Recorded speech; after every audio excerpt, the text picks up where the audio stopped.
Qu'est-ce qu'un martyr chrétien? Quelques propos, le sujet est vaste, qui vont compléter ce qui est sur notre site internet cerclearéopage.org, Daesh contre le Christ, où vous pourrez regarder le témoignage d'une confesseure de la foi. Son mari a été martyrisé au Liban, pas au Liban, en Libye, en haine de la foi chrétienne. De même, vous pouvez regarder, il y a quelque temps, il y a eu une conférence sur les persécutions des premiers chrétiens, ou les chrétiens face à l'Empire, persécutions religieuses ou persécutions politiques. Aujourd'hui, la presse emploie bien souvent ce terme de martyr à tort et à travers. Le mot vient du grec qui veut dire témoin. Ce terme a été christianisé et a un sens très particulier.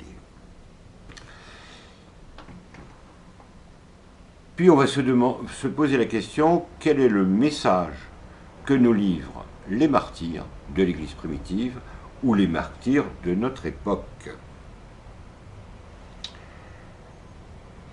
On pourrait inaugurer ces quelques réflexions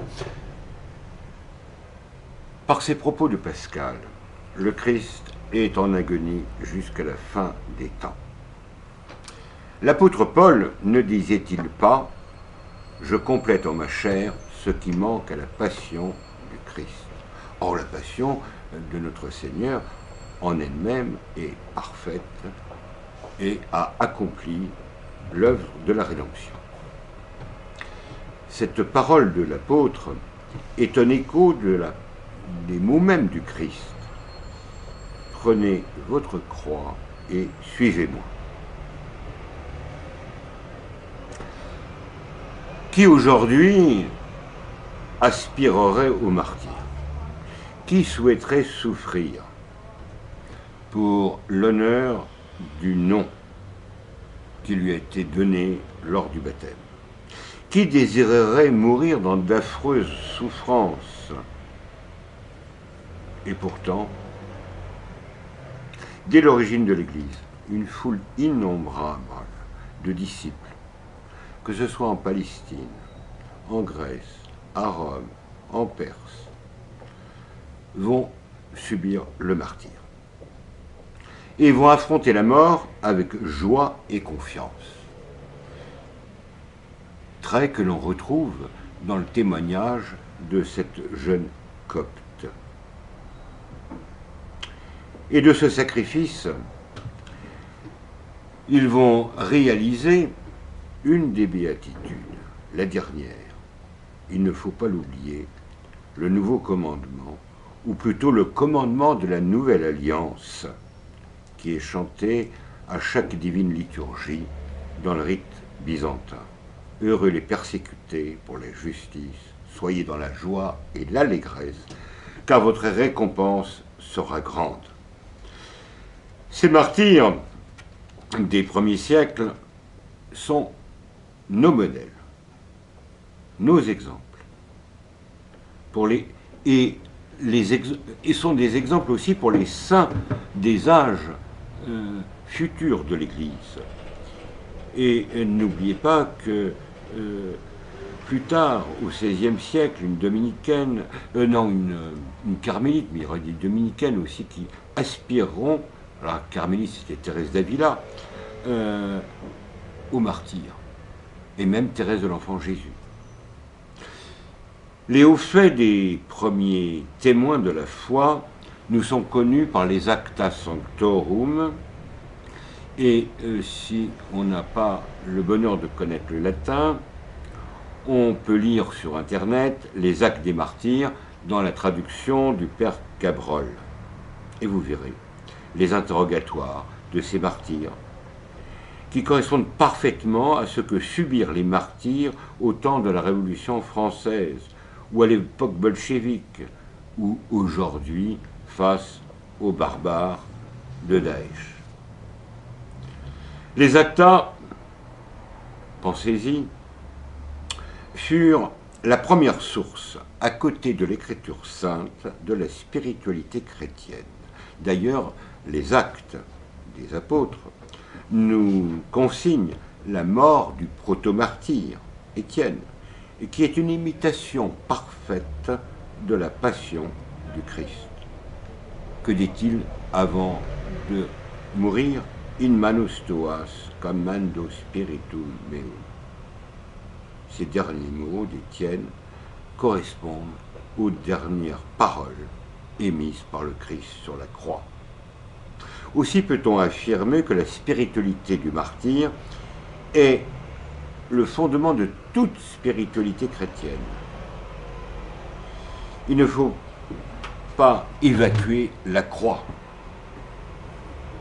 Cette spiritualité a exercé une marque déterminante sur l'idéal même de ce qu'est la sainteté et à travers les âges, le modèle de toute vie chrétienne. Le père Bouillet notait « L'importance du martyr dans la spiritualité de l'Église ne saurait être négligée. » Ce n'est pas seulement pour l'époque même où ont eu lieu la plupart des martyrs, d'une importance exceptionnelle, après les données rapportées par le Nouveau Testament, aucun facteur n'a eu plus d'importance pour l'édification de l'Église et de la spiritualité chrétienne. Ce qui se dégage du martyr se trouve vraiment déjà dans le Nouveau Testament. Et il y a peu d'exemples où l'on puisse trouver à l'œuvre ce développement doctrinal qui est lié à l'expérience même de l'Église. On peut dire que le martyr constitue le corps mystique du Christ. J'aurais pu citer certains textes, en particulier du cardinal Newman, qui a fréquenté d'une manière assidue les pères de l'Église, et cela, d'ailleurs, l'a ramené à la foi intégrale.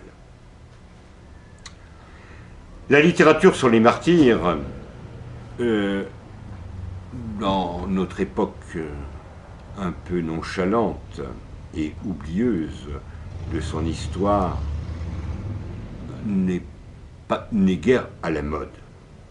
Car cette affirmation radicale de ce qu'est le message chrétien, la prédication de la croix, une prédication aussi radicale, si forte, qu'elle paraît mal s'accorder avec cette tendance plus ou moins avouée du relativisme, du pluralisme, où toutes les opinions, pourvu qu'elles fussent sincères, se valent. Or, les premiers chrétiens, pour le simple refus de mettre quelques grains d'encens devant les idoles ou devant l'effigie de l'empereur divinisé, qui symbolisait d'ailleurs tout simplement l'État, c'est-à-dire l'équivalent aujourd'hui de notre Marianne, ont connu la mort. L'intolérance aujourd'hui n'est pas morte, surtout chez ceux qui prônent cette tolérance, et on peut penser ici à Voltaire. Et chez beaucoup de chrétiens, la spiritualité du martyr, le message de ces saints, est plus ou moins disqualifié. Or, eux, ils ont supporté des épreuves terribles avec patience, douceur, joie. Et ils sont pour tout chrétien l'exemple à suivre. Le Christ ne nous dit-il pas « Prends ta croix et suis-moi ». Il ne sert à rien et on pourrait développer ces aspects d'une manière purement universitaire sur l'histoire des martyrs, leur message, leur spiritualité. Mais cela est vain si on ne commence pas par lire les documents qui évoquent, c'est-à-dire cette retranscription des procès, leurs actes ou leurs écrits. Et de plus, il faut se donner la peine de pénétrer leur message. Message, en fait, tout évangélique. Et qui peut être d'une source féconde pour notre époque. Certes, on peut lire les récits des martyrs comme une histoire quelconque, comme un roman, comme une légende. Mais si on est chrétien, il faut leur accorder une attention particulière et essayer d'établir un contact d'âme à âme, un contact de notre âme avec le martyr, avec ce martyr, comme si on était en quelque sorte là.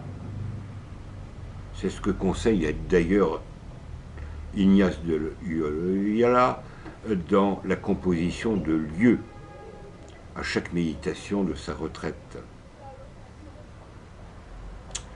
Si nous nous contentons d'être un simple lecteur, jamais ce récit ne pourra remplacer la réalité de ce qu'ils ont vécu. Il ne faut pas oublier cette phrase de Saint Jacques. Il ne faut pas se contenter d'écouter la parole de Dieu, mais la mettre en pratique. Le texte grec est magnifique. Il emploie le mot poiein. Donc Dieu est pour nous le poète par excellence. Il faut être maître il faut pénétrer le récit et le faire nôtre, le transformer en chair et en sang. Eux seuls, bien sûr, les martyrs, ont connu ce qui est rapporté dans le texte. Et bien sûr, ils ont souffert, mais avec confiance, joie, que procure toujours la profession de foi. Eux seuls ont pu en parler de manière adéquate. Et il existe entre leur vécu et le nôtre une distance inévitable. Le martyr comporte un témoignage, un engagement, une expérience personnelle que nous ne pouvons imaginer, et au cœur de cette expérience se trouve un témoignage en faveur de la foi, de l'amour du Christ, que chacun doit écouter, faire sien, pour nous rendre à notre tour témoins dans l'état de vie concrète où nous sommes, afin de refuser, quoi qu'il nous en coûte, toute collaboration avec ce que Jean-Paul II appelait les structures de péché. La fuite du péché mortel est nécessaire, il ne faut pas l'oublier, au salut. La fuite du péché véniel, 3e degré de perfection évoqué par saint Ignace, nous amène tellement livrés dans les mains de Dieu qu'on est prêt à tout, aux honneurs ou aux épreuves, pourvu que Dieu soit glorifié par nous. On n'est pas chrétien le jour ou la nuit, ou à tel moment, ou le dimanche, ou à tel office. Et il est bon de relire les textes du Père Emmanuel, curé du Ménil-Saint-Loup. Ces martyrs nous enseignent la franchise, lorsqu'il faut prendre position. Que ce soit oui, ou que notre non soit non. Il nous enseigne à être des héros. Et si vous voulez reprendre la pensée grecque, des poètes de la vérité. Il nous enseigne aussi à garder la douceur sous les épreuves et à exercer la patience de la charité envers les ennemis de la vérité. Il nous enseigne aussi que le témoignage apporté est d'une force incomparable et édifie le corps de l'Église. Bref, Le martyr est pour nous un témoin authentique du Christ et nous invite à notre tour à le devenir. Si nous regardons brièvement l'histoire du christianisme, nous nous apercevons que la geste des martyrs est l'explication la plus vraie de la diffusion de la religion du Christ, et ce, en quelques années. Les martyrs des premiers siècles ont pu dire, on peut le dire, constituent un résumé, un condensé d'énergie spirituelle si forte qu'elle va bouleverser les structures de la société, surmonter les obstacles. Et la prédication des apôtres, certes, explique la diffusion de la bonne nouvelle. Les apôtres ont été dans tout le monde connu de l'époque, mais cette prédication si forte, même accompagnée de miracles, aurait été vaine. Les miracles ne sont octroyés que pour notre faiblesse. Cette prédication n'aurait pas dépassé un cercle plus ou moins restreint. Et on peut penser aux nombreuses écoles philosophiques du temps, ou aux différentes sectes religieuses qui étaient vivantes dans ce monde gréco-romain, si elles n'avaient trouvé dans le martyr la confirmation, la plénitude de cette prédication. On peut dire que le martyr n'est pas seulement le son qui confirme la prédication apostolique. La prédication, elle la transforme, cette parole, en semence qui va s'enraciner dans le cœur des auditeurs, et les témoins, il va les rendre féconds. D'où la fameuse phrase de Tertullien, Semen est sanguis Christianorum, le sang des martyrs et semence de chrétiens. L'Africain s'adressait aussi aux persécuteurs. Et que leur disait-il? Votre iniquité est mise à l'épreuve de notre innocence. C'est pourquoi Dieu souffre que nous souffrions ces choses. Nous devenons d'autant plus nombreux que nous sommes moissonnés par vous. C'est une semence, le sang des chrétiens. C'est pourquoi nous rendons grâce pour vos sentences.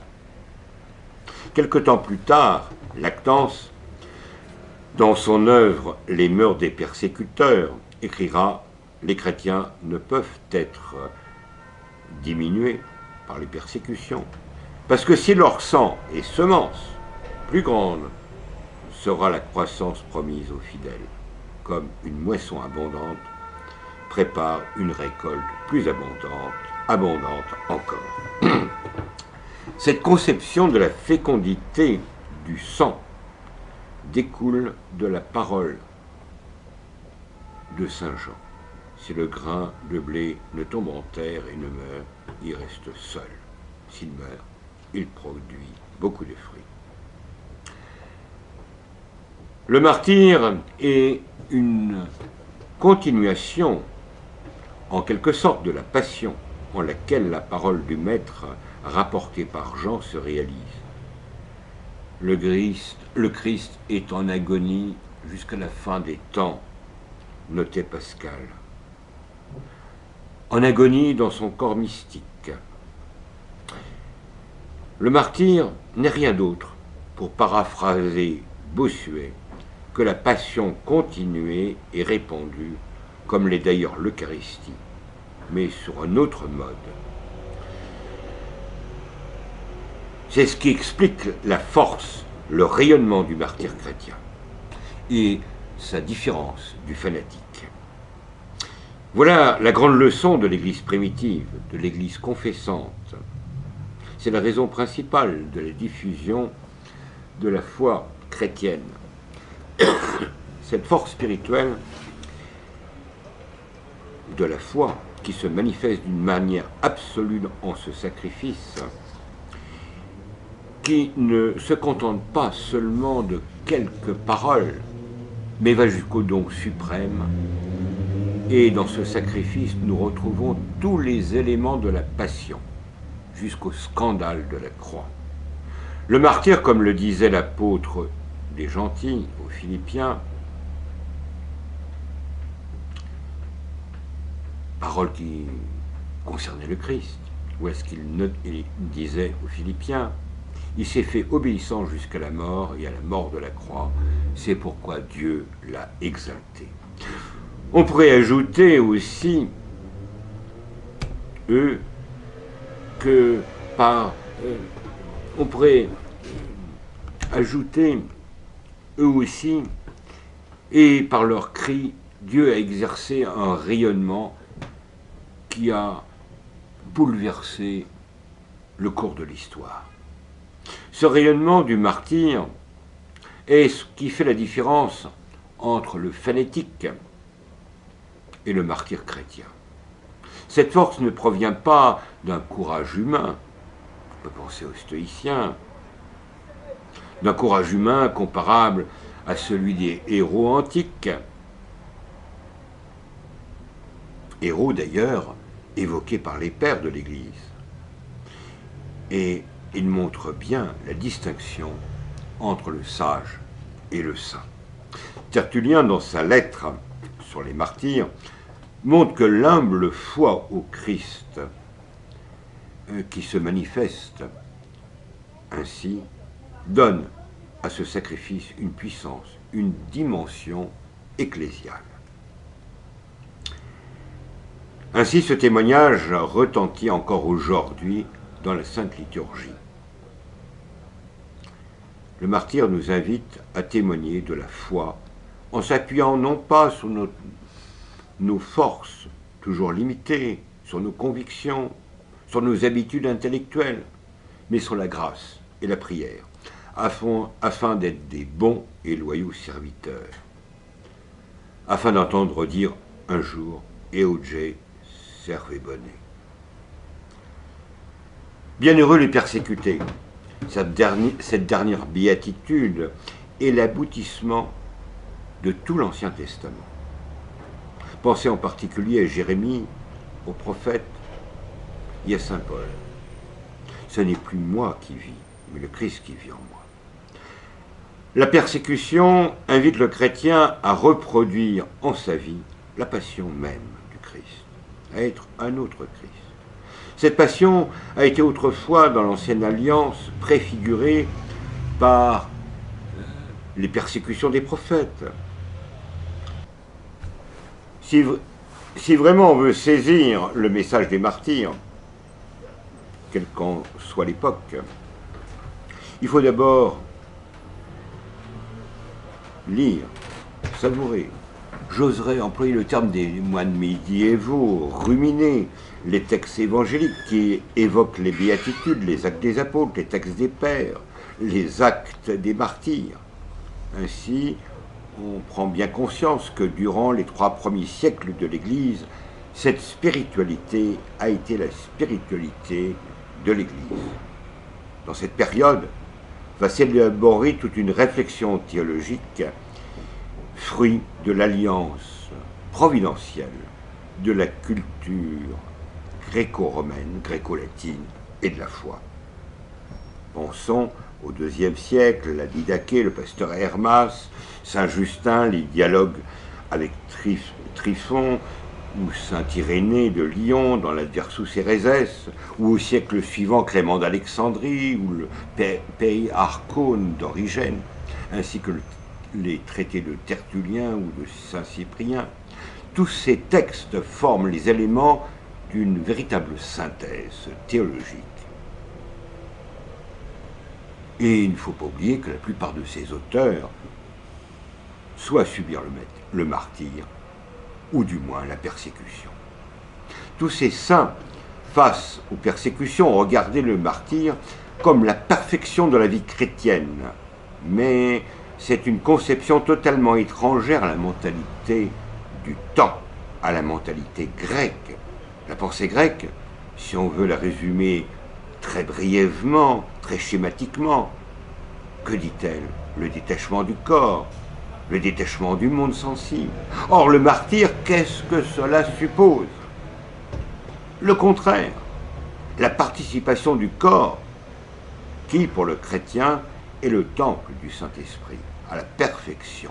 Tout cela, le corps participe à la perfection, car elle se réalise par ce sacrifice de la vie physique pour le Christ, dans le sacrifice du corps, et par là même, par ce sacrifice, le corps se trouve sanctifié, comme le montrera dès le début de l'Église le culte rendu aux reliques des martyrs.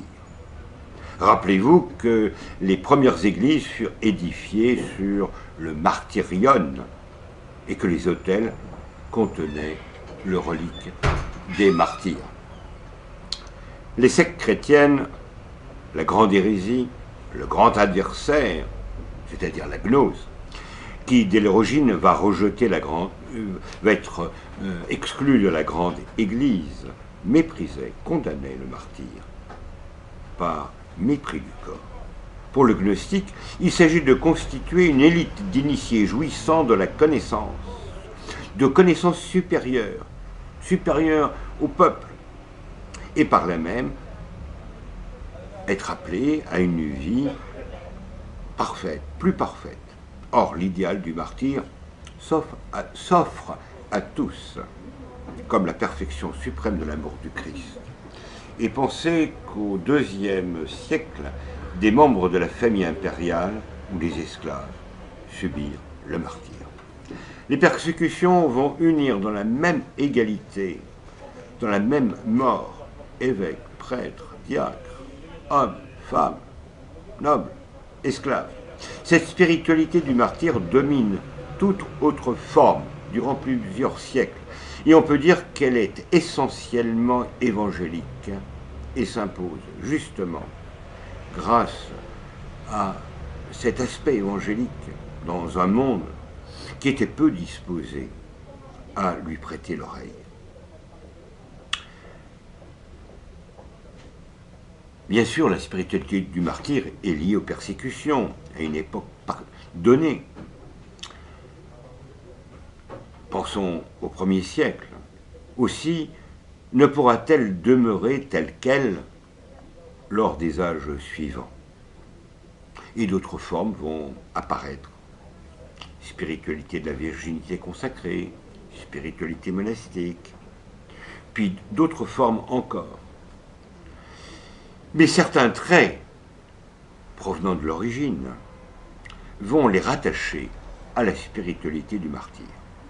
L'ascèse, le combat spirituel, l'amour du Christ, ne rien préférer à l'amour du Christ. Et ceci peut aller jusqu'au don total. L'idéal de sainteté trouve son origine donc dans cette spiritualité, et d'ailleurs les premiers à bénéficier du titre de saint furent les martyrs. Ils furent les premiers à être élevés sur les autels. Et d'ailleurs, notre canon romain ne mentionne que des martyrs. Et les saints, les autres, vierges, confesseurs, tout ce que vous voulez, ne sont que les successeurs des martyrs. Pour terminer ce survol très succinct, il est bon de terminer par un aperçu très schématique de la question 124 de la Somme. Question 124, pars secunda secunde, qui est la synthèse de la tradition. Dans la question 124, Thomas nous donne toute une réflexion sur ce qu'est le martyr. Heureux ceux qui ont souffert la persécution. pour la justice. Cette béatitude est d'ailleurs la première référence qui ouvre la question 124. Ces questions se trouvent juste après l'étude de la vertu cardinale de force dans le commentaire de l'évangile de Matthieu. Il dira quelle est la perfection des béatitudes. Et pour cela, il reprend comme référence Cyprien de Carthage dans sa lettre aux martyrs et confesseurs, ainsi que le sermon de Maxime de Turin, et bien sûr saint Augustin. Toute la morale thomasienne, toute la morale thomiste est organisée autour des vertus morales, théologales, qui sont perfectionnées par les dons de l'Esprit Saint. Il va donc s'efforcer de rattacher le martyr à une vertu. Qu'est-ce que le martyr? C'est une résistance déterminée, ferme, à la persécution. Aussi va-t-il établir le lien logiquement avec la vertu de force, vertu qui donne courage, fermeté d'âme pour résister dans une attitude conforme à la vérité et à la raison. Ensuite, il va étudier le rôle de la foi et de l'action de l'Esprit Saint et de la charité. Le martyr n'est pas seulement un acte de courage humain, c'est toute la distinction qu'il faut établir entre le saint et le sage, distinction que j'évoquais tout à l'heure. Et j'invite ceux qui veulent relire les belles réflexions pertinentes sur le sujet du père Festugière dans son beau livre « L'enfant d'Agrigente ». Le martyr exige la pratique de toutes les vertus. Il doit résister, s'opposer au nom de la vérité et de la justice. La vérité de la foi au Christ. Et par la justice, saint Thomas fait allusion encore au sermon sur la montagne. C'est ainsi qu'il va rattacher le martyr à la vertu morale de force, ce qui va lui permettre de reprendre toute l'analyse de la vertu humaine de force établie par Aristote et montrer qu'elle coïncide parfaitement avec l'expérience du combat chrétien pour la foi, tel que l'a décrit saint Cyprien. Je donne une citation de Tertullien où il évoque ces soldats du Christ rassemblés dans la prison comme sur un champ de bataille où ils restent fermes face aux séductions, aux mensonges, aux tortures. L'acte suprême de la vertu de force, pour Aristote, est illustré parfaitement par le guerrier, le soldat face à la mort. Saint Thomas, va reprendre cette idée, mais la transformer, la transposer. Il dira que la plénitude de la vertu de force, c'est le courage du martyr qui affronte la mort. N'oubliez pas que dans les sacrements de l'initiation chrétienne, la confirmation, le néophyte est marqué par l'huile. Cela évoque l'épître de Paul, les coureurs du stade, le guerrier, le soldat qui est marqué au fer rouge, le sacrement de confirmation, le sacrement du combat. Le martyr qui livre un combat spirituel pour la foi va ainsi remplacer le guerrier et devenir le modèle du courage chrétien. La Sainte Liturgie ne parle-t-elle pas de martyr en disant fort à la guerre? Mais la vertu de force suffit-elle pour définir le martyr? En grec, martyr désigne le témoin. Aussi, saint Thomas va-t-il insister sur l'aspect de témoin de la foi comme l'avait fait avant lui Maxime de Turin. La foi est la mère du martyr. Cette foi que les martyrs ont signée, attestée de leur sang, ainsi à la vertu de force, est associée la foi, la vérité et la cause du martyr. et aussi, pour reprendre la pensée philosophique, la fin que vise la grâce de force dont bénéficie le martyr. Ainsi, la foi caractérise le martyr. C'est ce que montre bien saint Thomas dans l'article 1. Après avoir montré et analysé le rôle de cette vertu morale de force et la vertu théologale de foi, saint Thomas va établir le lien avec la charité. Le martyr est l'acte parfait, suprême du courage inspiré par la caritas, par l'amour du Christ. Bref, par la divine charité. Plus on aime quelqu'un, plus on est prêt pour lui renoncer à tout. Et le martyr, pour le Christ, renonce à tout ce que l'homme tient le plus, sa propre vie. Ainsi réalise-t-il en lui-même cette parole du Maître en Saint Jean: il n'y a pas de plus grand amour que de donner sa vie pour ce qu'on aime. C'est l'article 3. Puis, saint Thomas, en suivant toute la tradition patristique, estime qu'il n'y a pas de martyr stricto sensu sans effusion de sang et mort subséquente. Article 4. Conception stricte, qui malgré tout peut être tant soit peu élargie si la foi, qui est la cause principale spécifique du martyr, on peut estimer que la profession de foi ne consiste pas seulement dans la confession orale, la récitation par exemple du credo, mais aussi dans tous les actes de vertu qui sont liés à cette confession de foi. Et par ce lien, ces actes peuvent devenir des témoignages de foi et par conséquent cause de martyr. On peut penser à Thomas More et bien d'autres. Saint Thomas donne comme exemple Jean le Baptiste, qui va connaître l'épreuve suprême pour avoir reproché à Hérode son adultère, article 5. De même, le refus de transgresser la vérité, le refus de mentir, le refus enfin d'enfreindre les commandements peut être cause de martyr authentique, article 5 et deuxième addition. Et là, on peut donner l'exemple de nombreux saints élevés sur les autels.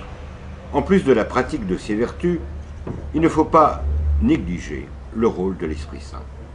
Il intervient d'abord par la charité, qui est son principal don, d'où va découler les vertus dont notre organisme spirituel a besoin, pour ce que saint Paul, dans son épître aux Galates, appelle les fruits de l'esprit, dont plusieurs correspondent parfaitement à la psychologie, à l'attitude du martyr.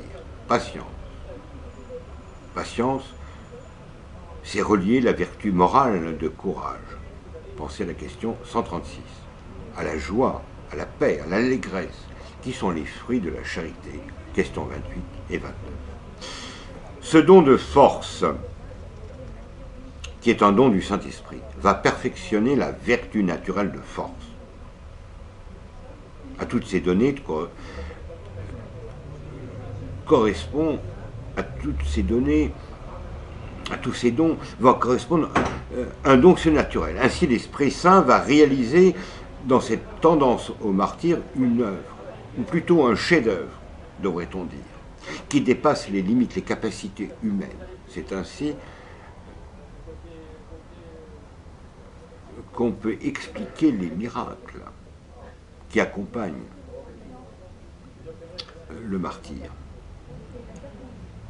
Tout homme, normalement, lorsqu'il entreprend une œuvre, désire l'amener à sa fin, à son terme, éviter les dangers, les écueils. Mais qui est sûr de sa réalisation, qui peut se targuer que son projet aboutira? Or, l'Esprit Saint va répondre à toutes nos attentes, ou du moins à toutes les attentes du martyr, à toutes ses craintes, et va le guider vers le salut, vers la vie éternelle, qui est le terme de toutes ses œuvres, et le préserver des dangers. C'est ainsi que l'Esprit Saint va infuser dans l'âme en particulier la confiance qui va chasser la peur, ce qui se réalise chez les martyrs qui ont besoin d'être fortifiés en ces moments si douloureux. Et on peut penser au Christ à Gethsémani. Cette confiance est aussi rattachée à la vertu théologale d'espérance, qu'ici, dans une question du martyr, dans la question du martyr, saint Thomas ne traite pas. Cette espérance, cette vertu théologale, cette petite fleur, comme l'a nommée Peggy, qu'il ne faut point négliger, elle est la source de la force du courage chrétien. Cette espérance menacée par la crainte des tourments présents, de la mort, c'est pourquoi ce don de crainte est lié à la vertu théologale d'espérance. Bref, pour conclure, chez les martyrs, les 7 dons du Saint-Esprit sont associés à la fois comme l'intelligence et la science, question 8 et 9, ainsi que l'espérance qui va soutenir le don de crainte et la charité soutenue par le don de sagesse. Le martyr qui va au sacrifice, qui va au don suprême, reçoit à ce moment de l'Esprit Saint une intelligence vive, savoureuse de tous les mystères qu'il va confesser, une science inébranlable, ferme, pour discerner ce qu'il doit faire et éviter.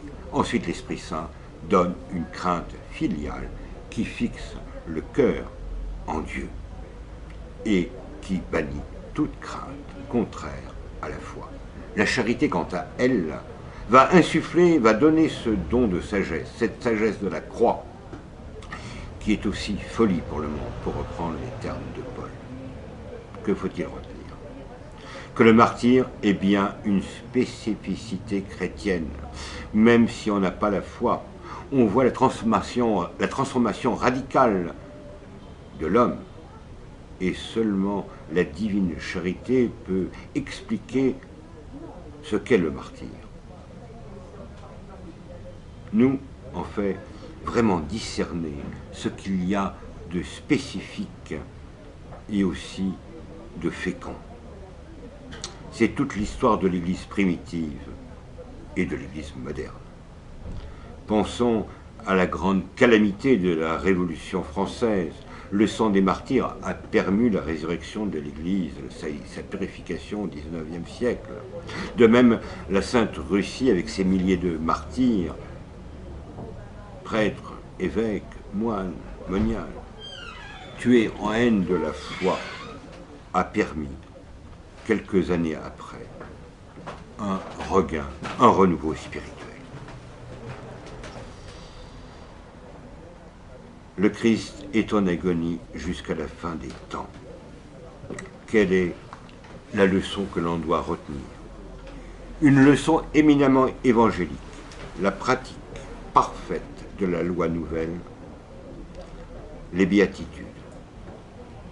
En d'autres mots, ne rien préférer à l'amour du Christ. Les martyrs nous enseignent à ne transiger en rien. Le martyr n'est pas un fanatique.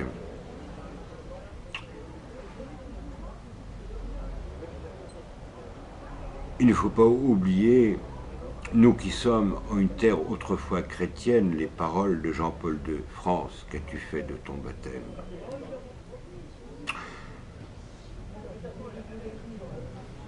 Il nous enseigne aussi, les martyrs, à refuser toute collaboration, si minime soit-elle, aux structures de péché, même s'il faut renverser les idoles du temps. Et il convient de prendre conscience qu'il n'y a rien de pire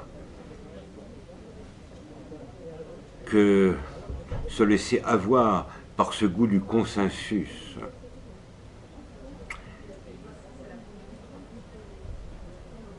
Et il faut savoir refuser ces bondieuseries qui ne sont qu'une carapace, qu'un masque pour cacher des névroses qui mènent inévitablement, comme le disait un grand moine, en ce siècle, à l'abandon souriant des principes, tout en gardant les grimaces de la fidélité.